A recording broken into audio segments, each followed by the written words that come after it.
Cependant Saul, respirant encore la menace et le meurtre contre les disciples du Seigneur, se rendit chez le souverain sacrificateur et lui demanda des lettres pour les synagogues de Damas, afin que s'il trouvait des partisans de la nouvelle doctrine, hommes ou femmes, il les amenât liés à Jérusalem. Comme il était en chemin et qu'il approchait de Damas, tout à coup une lumière venant du ciel resplendit autour de lui. Il tomba par terre et il entendit une voix qui lui disait « Saul, Saul, pourquoi me persécutes-tu » Il répondit « Qui es-tu, Seigneur » Et le Seigneur dit « Je suis Jésus que tu persécutes. Il te serait dur de regimber contre les aiguillons. » Tremblant et saisi d'effroi, il dit « Seigneur, que veux-tu que je fasse » Et le Seigneur lui dit « Lève-toi, entre dans la ville, et on te dira ce que tu dois faire. » Les hommes qui l'accompagnaient demeurèrent stupéfaits. Ils entendaient bien la voix, mais ils ne voyaient personne. Saul se releva de terre, et quoique ses yeux fussent ouverts, il ne voyait rien. On le prit par la main, et on le conduisit à Damas. Il resta 3 jours sans voir, et ne mangea ni ne but. Or il y avait à Damas un disciple nommé Anania. Le Seigneur lui dit dans une vision « Ananias !»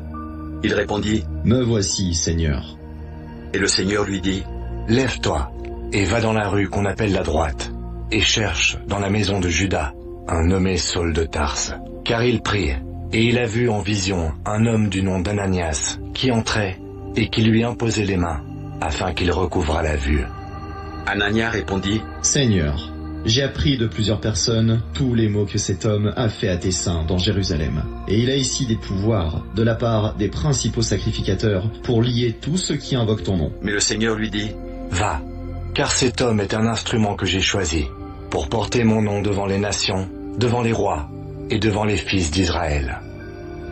Et je lui montrerai tout ce qu'il doit souffrir pour mon nom. » Anania sortit, et lorsqu'il fut arrivé dans la maison, il imposa les mains à Saul en disant « Saul, mon frère, le Seigneur Jésus, qui t'est apparu sur le chemin par lequel tu venais, m'a envoyé pour que tu recouvres la vue et que tu sois rempli du Saint-Esprit. » Au même instant, il tomba de ses yeux comme des écailles, et il recouvra la vue. Il se leva et fut baptisé. Et après qu'il eut pris de la nourriture, les forces lui revinrent. Saul resta quelques jours avec les disciples qui étaient à Damas. Et aussitôt il prêcha dans les synagogues que Jésus était le Fils de Dieu.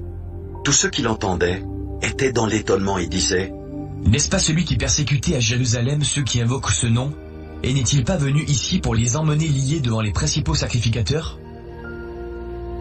Cependant Paul se fortifiait de plus en plus, et il confondait les Juifs qui habitaient Damas, démontrant que Jésus est le Christ.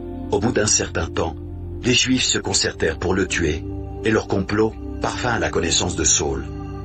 On gardait les portes jour et nuit afin de lui ôter la vie. Mais pendant une nuit, les disciples le prirent et le descendirent par la muraille, dans une corbeille. Lorsqu'il se rendit à Jérusalem, Saul tâcha de se joindre à eux. Mais tous le craignaient, ne croyant pas qu'il fût un disciple. Alors Barnabas, l'ayant pris avec lui, le conduisit vers les apôtres et leur raconta comment sur le chemin, Saul avait vu le Seigneur, qui lui avait parlé, et comment à Damas, il avait prêché franchement au nom de Jésus. Il allait et venait avec eux dans Jérusalem et s'exprimait en toute assurance au nom du Seigneur.